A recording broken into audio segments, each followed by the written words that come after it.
सम्मान्य त्रिरंगा पताका सम्मान्य उपस्थित थिबा बापा माँ भाई भौणी मान को प्रथमे मोर नमस्कार। कुनी कुनी पूज्य मान को मोर आशीर्वाद।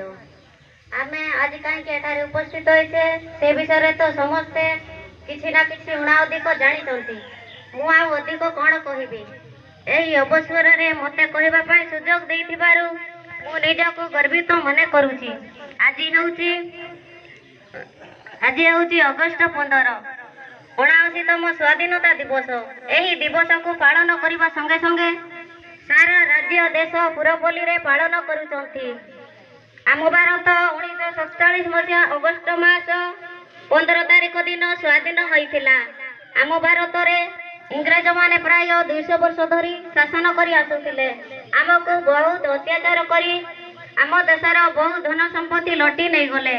तेणु विरोह करी अहिंसा आंदोलन महात्मा गांधी करथिले एवं अनेक वीर पुरुष माने यथाक्रमे नेताजी सुभाष चंद्र बोस, पंडित जवाहरलाल नेहरू, बाजीराव, बक्सी जगबंधु, लक्ष्मण नायक, लाल बाल बाल आदि अनेक वीर पुरुष माने निज जीवन को प्राण बलि देई देश पई स्वाधीन आनिथिले। सेही दिनटारु आम देश को स्वाधीन दिवस रूपे पालन करा जाउछे।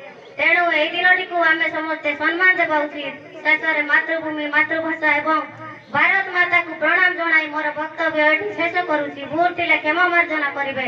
भारत माता की जय। जय जवान।